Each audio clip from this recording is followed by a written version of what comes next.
Welcome to the Fitness Plus Technology Podcast for club owners, operators, and fitness professionals. Each week, host Brian O'Rourke brings you an expert interview with a global influencer at the crossroads of fitness and technology.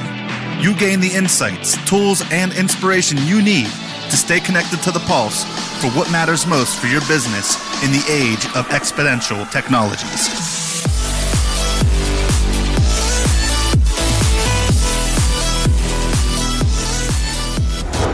Hello, everyone. Thanks for joining us here on the podcast today. And, it's always great to talk to friends and colleagues, but in particular today, I have the pleasure of chatting with a dear friend, Alan Leach.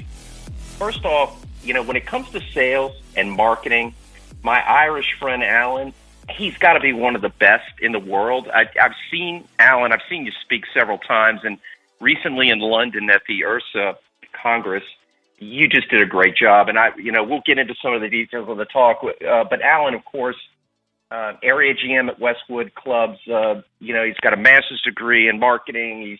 He's been in the industry a long time. Great international presenter, and also a dear friend that serves with me, which is a great honor, on the IHRSA board of directors. Alan Leach, thanks for making time for our listeners today, and welcome. Thank you, Brian. It's an absolute pleasure. And thanks for the opportunity to speak. So let's go.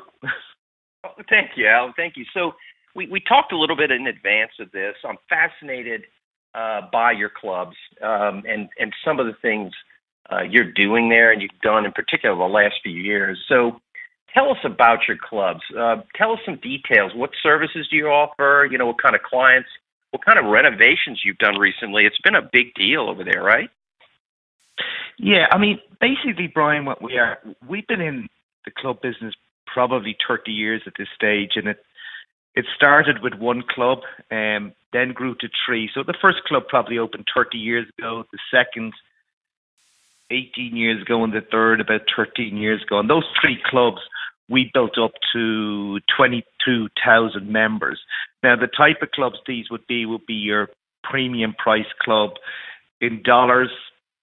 Just over $600 enrollment free, $104 would be the max fee per month. And then we tied with the idea of expanding that because we're in Dublin, the population's about 1 million people, the penetration rate's about 10%, so you have 100,000 people going to clubs. So we had this kind of 22% share of the market. And then at the end of 2016, we come through a very, very bad recession. A lot of our competitors were wiped out, but we had a very strong sales and marketing culture in the company. So we came through that and we grew and grew and grew. And then at the end of 2016, the opportunity came to purchase our competitor, which was a very close competitor, luxury end of the market. They'd had a very difficult time. We're in kind of difficulty. So we purchased them at the end of 2016. So now we have 6 clubs with 33,000 members. Basically, over the last 18 months to 2 years, the huge focus was on investment in those clubs. It was going to be just investment in those 3 clubs, but we invested a lot in the other clubs we already had as well. So we're looking at about 13 million has already gone into those clubs. So the reason we did that was we kind of took over that end of the market, and the idea was to kind of invest and stay at that end of the market. And a lot of the things that we invested in, Les Mills Immersive Studios in all our clubs. We also brand our studios. So a lot of our group fitness is a huge part of what we do. We're putting through between 46, depending on the time of the year, between 46 and 50,000 visits per month through group fitness. So we kind of discovered that years ago it was a competitive advantage we had. We had a reputation for group fitness. We decided through market research that this came out, let's exploit that. And it's not that expensive to build studios. They're just, and then you can team them out with good interior designers. So we really worked and invested heavily in the studios, and we've added saltwater pools to all our clubs. We've gone along the digital, the digital side of fitness we Pavi Prama in, which is kind of interactive floors and walls. We've digital climbing walls in a lot of our clubs now. So there's a huge investment in that side of it. We may not get it all right, but the decision was to try and stay at the cutting edge. And some of them, there's no doubt now, I would say are always more riskier than before, because if you threw money at something, you might throw 100 grand at something.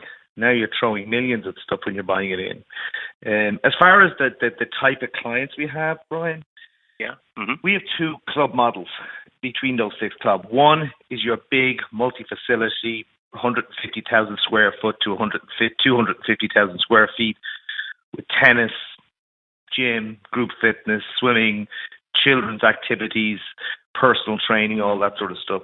And then the other 3 would be your smaller 30 to 40,000 square feet. They're very similar, except they don't have the racket sports and don't have the swimming and everything else. Right. But they were the type of clubs. Membership, you get this all over the world, 50% male, 50% female.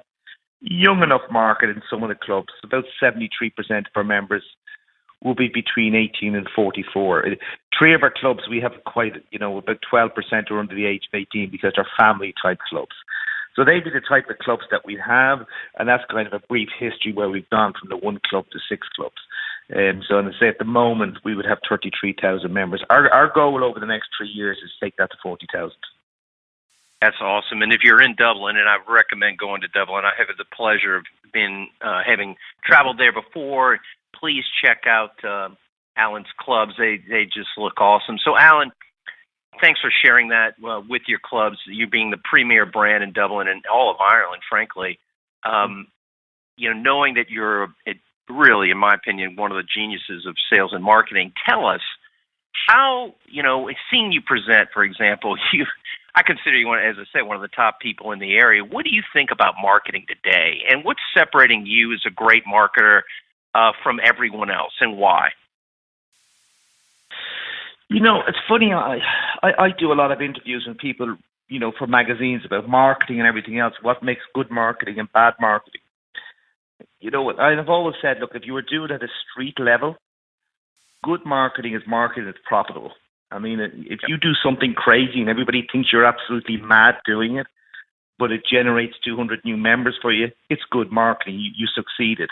That's at a street level. I think that the real thing about marketing, where people can run into difficulties today, is that there is a difference between academic marketing and that kind of street level marketing. I think my belief in marketing is that marketing is marketing, and all the new technology and social media, while it's great, the principles behind marketing are still the same. Do you know your target market? Have you chosen the market that you want to go after? Do you understand that market? Have you thought strongly about the prices you're going to charge that will allow you survive and be profitable for 20, 30 years? Do you think about market segmentation? Do you think about how you want to be positioned in the market? Do you think about how you want to differentiate your product? Because a lot of people, when you talk about marketing, believe that marketing is simply advertising and promotions and special offers and sales. Where really they're just a small part of marketing, and come at the end of all the other stuff you've done. That if you get your product right and you know who your target market is, and you think through all of those things, like trying to get a competitive advantage in the market, and then use those tools to deliver the message about your product, it's much easier. Where a lot of people with marketing think they will jump on the latest marketing tool, the latest social media channel, they will listen to whatever they're told, and they'll jump on it without clearly thinking through basic marketing principles. And that is sometimes a difficulty in the fitness industry, because, as you know, Brian, what can happen is you work out, you get into fitness, you open up a gym. You may have been an engineer before, you may have been just a fitness instructor, you may have been anything, and suddenly you're in a business and you've got to make that business work. And earlier on, you might do well and you'll take on sales, but sometimes when you grow, you do have to think a little bit more strategic about marketing.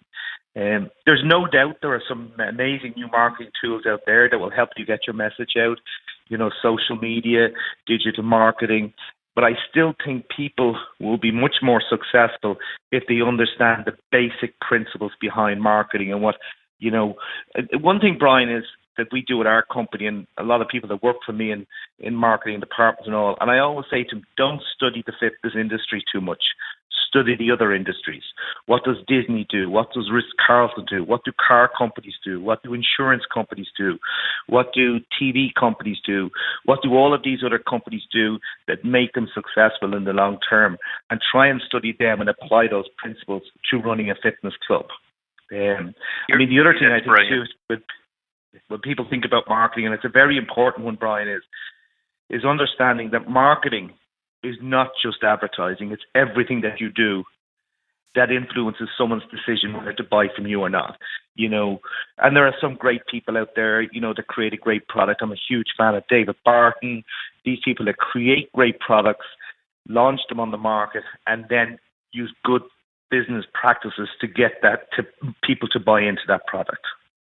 You're exactly right. And I'm so aligned with your thinking. That's why I love watching you talk, because it is a long-term game, as you said. And promotion, marketing is not just promotion and advertising. It's everything. And user experience, that's why you probably spent what you did upgrading and making the experience what you have for your clubs, because user experience is a big part of marketing today. And it's funny, Brian, I have a lot of meetings with our managers. We always try and think, I always believe, yes, you need the tactical stuff, absolutely. And those people that are good at today's selling and getting that product out, we live or die by. But at the end of the day, you've also got to think long term about what you do. But I always tell our managers that, and we kind of divide our company up like that there's one side that is about member recruitment, and the other side is delivering an amazing product. And I always share with them, it's not just about the equipment we buy or the new technological product we put in, but it's about that experience every visit that member comes in. And, I had a meeting with managers recently in the clubs who are not involved in the marketing side, or they didn't think they would be duty managers. And we call them operations managers. We have 400 employees. And I said, you're in operations. And I told them, you're not. You're in marketing. You can now go to your next job and tell them that you work to marketing, because as a duty manager, you are marketing to tomorrow's membership, because that member can choose to leave any day of the week, can choose to go to a competitor any day of the week, and they make that decision based on how you deliver that product today. And I know it's a bit cliche, Brian, but it really, really is. And I say to them, are they looked after, and do you service them? Are you treating them like they would walk into a 5-star hotel? And if you do that, the likelihood they stay goes up. And I just always say, we might sell the first month's membership, you're selling the next 36 months membership. Yep, it's so true. And so why, Alan, you've studied this industry for a very long time. What is separating certain operators? Obviously, their tactics, right? But strategically, why do some operators take that long-term view on marketing, that kind of total package approach to it, versus others who see it as kind of a more near-term promotional approach? What's the difference? Again, I think it's, and it's funny when you say that, Brian, I think it's the level of knowledge that's within a company. I think culture is a huge part of it. I'm a huge fan of getting that culture right. And many times when I present to people about sales or sales training or database management or digital marketing, I always start with, do you have the right culture to sustain this? Do you have the right culture where people will really get behind it? I think what happens too is it'll change. There are more people coming into the industry now that are qualified in marketing. I mean, obviously some young 22-year-old who has been through college and has studied marketing for 4 years, they may be very raw in sales, but at least they're coming into an industry with a kind of a proper understanding of what marketing is and to think long term. I think one of the problems with the fitness industry is, it's not always a problem, but is that there are hobbyists that go into the fitness industry for different reasons. They open up a club, they manage a club, and maybe haven't really come through the business or marketing, whether it's a university or college, of that understanding of marketing. And they just don't necessarily understand the concepts of positioning and branding and creating a competitive advantage and, differentiating the product. Some do it without even thinking, but I think that's it, and that's what differentiates them. I mean, usually what happens, Brian, in any of these companies, whether it's the fitness industry, and particularly the fitness, but other is, yes, somebody goes in, and there is the immediate thing that needs to be dealt with. We need to get members. Let's not think too much about the branding. We need to get members because the bank want their money. We've got to pay the wages. And I think what happens is, if they have a good product, and they do grasp the whole thing of sales and professional selling and sales training, they can get successful. And I think what happens then is as time moves on, they might think a little bit more about direct marketing and maybe, direct mail or email marketing, SMS marketing. And then as time goes on, they will start to think a little bit more about strategic marketing and thinking long term and the importance of not dropping your prices and getting into all of these things. And usually that's what happens. And I think if you can survive long enough to get to that stage, or get to that stage very, very quickly where you do think strategically as well as tactically, you will survive. But my experience, Brian, is that there are some clubs, that really grasp the sales and marketing thing very quickly, and others just never do. They just never do. And obviously, if maybe things aren't going as well as they should, it becomes a little bit of a spiral where you're desperate just to get through this week and next month and get as much business as possible. But I don't think people should. I think at the same time, it is very important to not put one above the other, because thinking strategically is very important. But if you don't bring in enough business in the next 12 months to fund those strategic objectives, well, then you might never get there. So What's handy for somebody like me is, I was asked the question, what advice would you give to another club? I said, well, lucky for me is I am the CEO of the company. I'm also the sales manager, director of the company. I'm also the marketing director of the company. So in a way, we have that very strong sales and marketing culture at the top. So I don't have to deal with people who may not agree with the way we go. Because if that was an accountant at the top, which is fine, they would tend to worry a lot more about cost than actually marketing and sales and bringing in that business. Makes complete sense, Alan. Thanks for that great answer. So we're a digital podcast. We talk about technology. I know that during your talks, you share a lot of interesting tactics for digital and digital marketing and how you use tech. I loved one of your little pointers you gave during one of your talks on an iPhone signature on an email blast, which I thought was priceless. And really, I've used it. I stole your ideas, worked very well for a few of our companies, so thanks. Can you share a couple of your little tactical secrets with our audience without giving too much away? I know it's competitive secret sauce, but... No, absolutely, Brian, I don't mind. Thank you. Go ahead. I want to hear. You probably know when I speak, I share everything, so I don't mind. An interesting one about the iPhone signature on the messages is this. It actually is based on one of the most powerful principles of direct marketing. And if I explain to you the way our digital marketing works, 30 years ago, whatever, when I got into the fitness industry, and I was very quick, through luck as much as anything, to have started off with somebody who understood that the product we have needs to be sold. And they were very clever where we were able to bring in sales trainers. And from the very start, we understood, if you want to charge high fees, you've got to be able to sell this product. So in the early days, the focus was on personal selling, face-to-face selling, the ability to be able to close a lot of sales. And through that, there was this kind of leaning towards marketing, and we started to think about direct marketing, and and again, it's nothing that Alan Leach invented or anything like that. It was just this quest for knowledge. What is the best way to use direct marketing? What is the best sales system?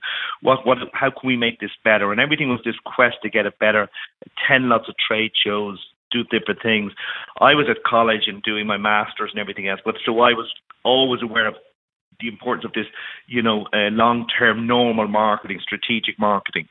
And so in a way, I was kind of sales, marketing, and direct marketing.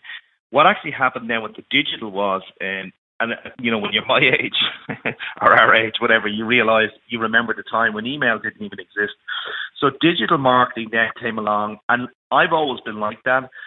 Rather than listen to what everybody was telling me, I would be somebody that would buy 50 books on digital marketing, book into every course in digital marketing, go to courses with Google and everything else. So we always want to be in the top of it. We don't say we just want to use digital marketing. We say we want to be one of the best digital marketers in the country. So we will learn everything about it. So what happened for us with digital marketing at first was SEO was a big thing we really, really worked on. Then we invest very, very heavily in pay-per-click advertising. But the one thing I will say is with the whole digital marketing is our most profitable marketing tool we have outside of our sales teams is our database. in a population of 1 million people, we have an internal database of sales leads and sales prospects and past members of nearly 320,000. That's 320,000 names, emails, addresses, and mobile telephone numbers. So everything that we can do that build that database is what we'll use, and that's where digital marketing is working for us, because it has kind of created lead generation and autopilot. Because the way digital marketing works is you can be at home, you can be on holidays, but these new sales leads are just pouring into your internal database. So, the way we look at digital marketing is particularly search marketing, where if we have people in Dublin City looking up tennis or swimming or really long tail search terms like, how to lose weight, how to get a six-pack, how to start an exercise program, fitness for over 60s, exercise programs for pregnant women, we will be up there in the top 3 or 4 listings on Google on page 1. And that was a lot of work. So the way we look at digital is it is a way of feeding new leads into our database, that we will still use the old techniques of phoning these people and texting these people and writing to these people. But it's those things that feed into our salespeople, into our databases that we use. Up to, I'd say, in the last 3 to 4 years, it's been all digital marketing. And so digital marketing, so the SEO, the pay-per-click advertising, we're now investing very heavily in social media advertising also. But again, and I would advise anybody on this, and this is again which goes into your previous questions, is use basic marketing principles and basic marketing ideas to choose the marketing tools that you're going to use to achieve your objectives. Don't just jump into something on social media because you're told. Think about what you're trying to achieve. Are you trying to grow membership? Are you trying to get sales leads? Are you trying to reposition your product in the market? Are you trying to be just cool on social media? What are you trying to do? And then look at all those tools, whether it's Facebook, LinkedIn, Twitter, and all the other things that are out there, SEO. What is the best ones to use to achieve your objectives? So when we do old direct mail, which we do a lot of, the reason those direct mail campaigns are so successful because we use digital marketing to fill our databases. One of the most powerful ones we use is SMS marketing. SMS marketing is hugely profitable for us. We can go out very inexpensively and do it. Like I did one last week, and it was a text that you just don't want to overdo it, Brian, but we do a text campaign to maybe 90,000 people who we have mobile telephone numbers to, or 110,000, whatever it is. And these were sales leads. Now that generates 700 or 800 members for us, a simple text. But it's done in conjunction with a direct mail campaign that went out at the start of January. But I always tell people, because I do consultancy in this, we'd love to do that. And my first question always is, how big is your database? And many times people, well, we don't have a database. And I always have to answer the question, you have to have a database. You've got to build your own database. You do this every day, 365 days a year, whatever way you can. When I started off in the industry, it was you went out and you got names and addresses.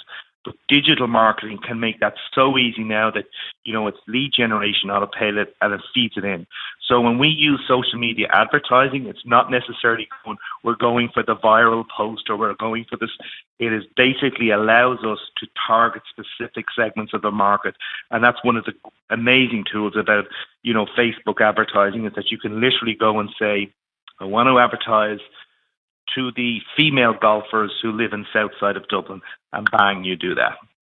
So again, it's this thing of make contact, send your message, use every tool you can to do that, and that's the way we would use digital.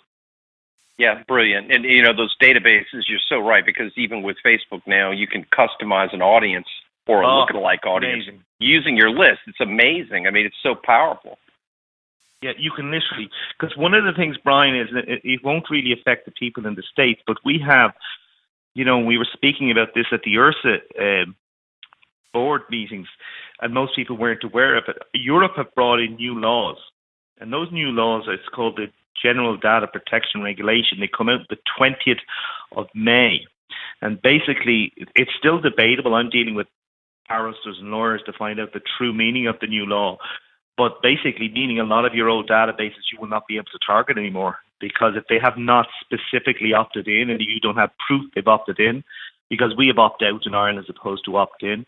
If you do not have that and you cannot prove it, well, you can no longer target those people digitally through SMS or whatever. So we're debating that. But one of the great things about Facebook is if we are forced to have to build that database back up again, we can pop the current database into the Facebook, create a like post or whatever, and we can target them through to social media. But again, Brian, what I say with all of these tools, and my advice to everybody that gets involved in them, and everybody else, you're like me, Brian, because you love knowledge. When they ask me, what's the secret digital marketing? I say, read. And they always look at what you mean. I say, read. Read about it. Buy 3 books on Facebook marketing. Buy 2 books on LinkedIn marketing. Buy stuff on SEO. Read everything you can about pay-per-click advertising. Know everything you possibly can. And that keeps you ahead of your competition because they won't be prepared to do that. Whereas if you just go and listen to what everybody tells you, next thing you're just churning stuff out that's not working. Yeah, boy, is that true. I always laugh. I think I told you this recently, but when people ask me, I say, I have a secret for you. When they say, what do we do? What do we do? I say, I have a secret for you. Pull out your pen. Okay, now write down the following. GOOGLE. What? Google. Yeah, that's right. Google it. Ask Google.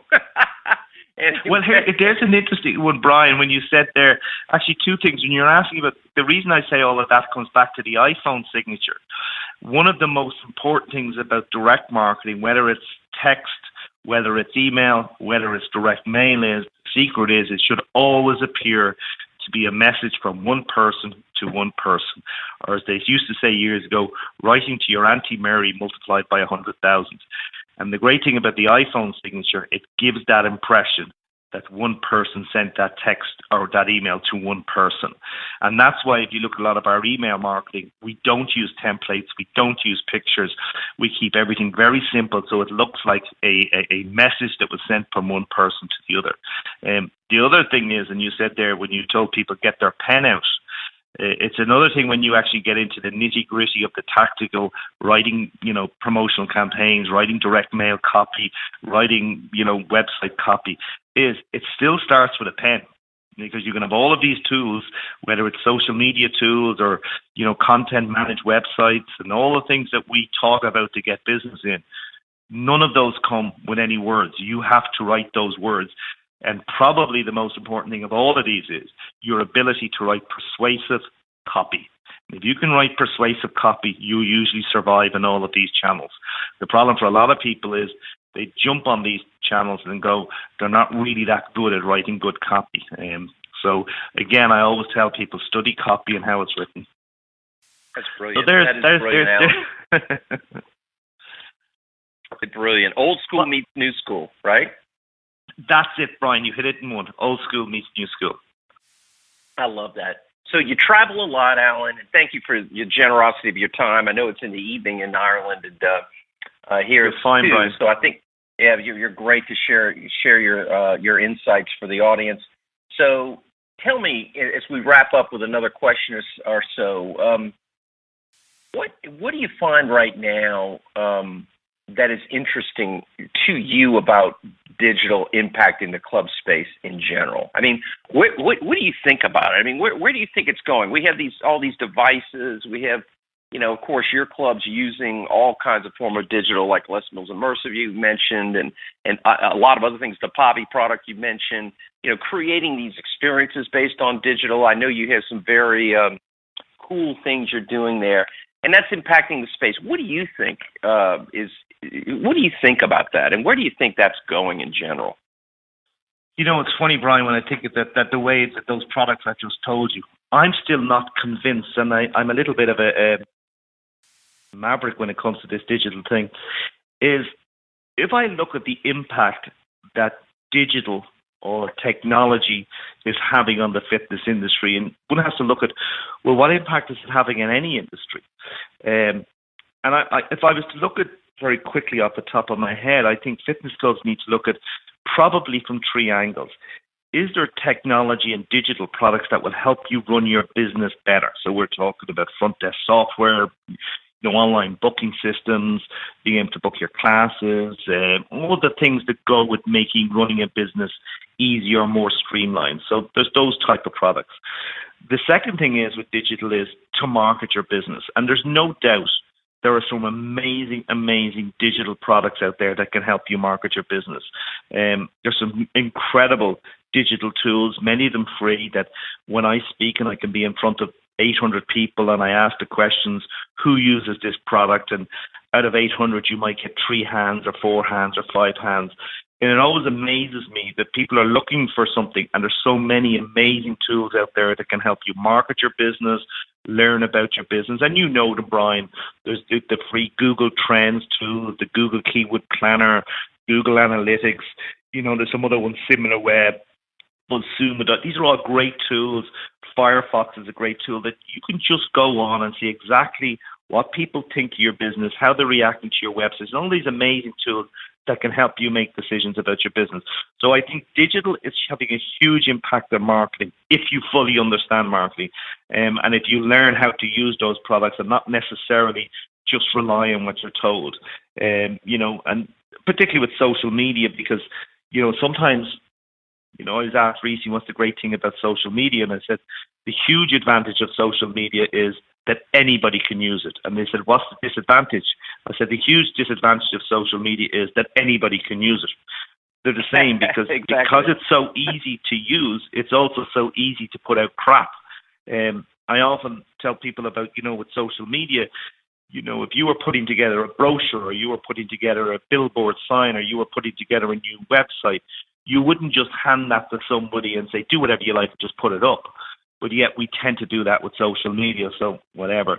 But I do think digital is having a huge impact on that, and they can certainly, and some of the younger entrepreneurs who are coming through with smaller personal training studios and strength and conditioning clubs, there's no doubt, and even independent trainers are building lovely careers using those digital products. There's some people, you know, in obviously the bodybuilding scene and the figure scene for women that are building, you know, hugely successful companies themselves using these digital products. The third kind of angle to it is you know, how people will use technology, and I know that's what you're hugely into, Brian, to get in shape. And the threat for the fitness industry, I think, will be is, will there be digital products and new technology that could take people out of the fitness club? You know, and you need to look at them and say, okay, is there technology we can bring into the clubs that will bring them back in? Now, I'm not blown away at this stage by some of the new technology. I think sometimes what happens in the fitness industry, we're building things because it can be done, but we haven't really thought through whether people truly want that. And I think one of the kind of enigmas probably in the fitness industry, and because I'm so close to it, I see is, at one end, we're looking for technology. And then if I look at Ireland, and I think it's typical around the world, is we are seeing more and more and more strength and conditioning clubs. You know, in Dublin, when I started off, you know, when I was a big trainer years ago, if you wanted what they would call a bodybuilding gym, which was just free weights and spitting the floor and, you know, rubber tires, there was probably 2 in the whole city, and they were real serious bodybuilding gyms. We've got 6 of them outside our door now. They're opening up everywhere. And you know, we have Microsoft here and all the big companies. And in the center of those kind of technological companies are these serious CrossFit, you know, type training clubs where people, and they get by and do well with 700 or 800 members. And they're quite good at using social media to promote their club. They're never going to have 10 or 11 like we would have in a club, 11,000 members, but there's no doubt there's an emergence of them. So in one angle, we're saying technology, and then there's these clubs that are not necessarily using technology in their club that are doing quite well. The other area where I see technology having a big impact, and I see it on the fitness industry, is this, Brian, is that, and it's not necessarily the fitness industry making it happen, and I'm not so sure the fitness industry can really make a whole lot of money out of it. There is no doubt in the last 5 years that the availability of information about how to get in shape is out there. So anybody can literally go to a mobile phone and say how to get a flat stomach, how to get fit, how to lower my blood pressure. And those things, and I even see it in our clubs, which you would never have seen before, is there are people coming into the gym quite young, don't need a program. I got one off YouTube. Now, that's not something you would have seen 5 years ago. A lot of young people are doing that now. They see everything they want on YouTube. They're following influencers, on Instagram. Now, one thing is, ethically, it mightn't be the best thing but it is having an impact on people who see friends and other people on Instagram and social media looking amazing because pictures have been filtered, and it is driving those people, into clubs. But that's where I see the technology is that it's kind of, what does it choose a word? It's just happening, particularly with people and access to information in YouTube and blogs. And the other side is what the clubs are creating, what they call technology. But, it's an area that clubs, I think, need to be a little bit careful on. I mean, we've made the decision to invest in Les Mills Immersive, but these things are very expensive these days. You need to make sure that they will work, because if they don't work and the demand is not there, you could be left with a very expensive room that's not doing a whole lot. Exactly. And I think you're right. I think, as you pointed out, with these strengths, unique concepts, all these concepts, I think we're seeing a plethora of both digital and non-digital offerings, and it's just such a huge array of choice. But, my thesis is, hearing what you're saying, Alan, and agreeing with you, that these are all the telltale signs of a booming industry, because unfortunately, so all these different offerings are coming up that are providing customers just more and more options. And as long as people are strategic and understand what business model they're trying to execute, as you point out, they could be okay. You don't have to encompass digital in all of your offering. You just have to understand your business model. And to the extent you understand it, use digital to help you execute what you're trying to do, right? Yeah, absolutely. Now, the one good thing, I think, and you just said it there, Brian, is about, and I kind of like it, because people will say to me, you've got new competition. I say, look, it's new competition, it's fine. But I said, the good thing as an industry, if we're to be very fair, is that if you had a guy who was 24 years of age, who was a fitness instructor, who probably was working for not a whole lot of money, he was probably, I'm going back maybe 20 years, he was probably earning a little bit more than minimum wage, maybe making a little bit in personal training. And if you went back 20 years ago, for him to go into the fitness industry, he was probably going to the bank with no money and looking for 1 or 2 million to build a club. I think the way the industry has gone, it's certainly made it a lot easier for young entrepreneurs to enter the industry working for themselves at a lower level. So you can open up a strength and conditioning gym and suddenly start off and say, no, if you get a good rent in a good area and you go for that product and you stick with your product, you can have a nice club with 800-900 members, make a good living, and certainly pay. So, and the same with yoga and, yoga and Pilates studios. It has certainly made it easier for younger entrepreneurs to enter the industry. And I don't worry about, I don't think, we certainly wouldn't. I think it's fine. It's great to see young people starting in the industry and working for themselves. I don't either. I think you're seeing more and more people have multiple memberships, so they may be a member of that kind of club and a member of your club. Yeah. And I think what the interesting thing will be is where the budget clubs will go in a few years.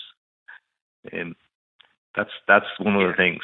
Well, in Ireland, I see it. I think somebody asked me recently, and I said, my theory in the budget clubs is it'll be like every other industry. I think there'll be room for, and if you study any other industry, you usually find there's room for one major player, at best two. We have about 4 or 5 in Dublin now, and I don't know whether it's the same all over the world, but I just wonder how many of those will still be around.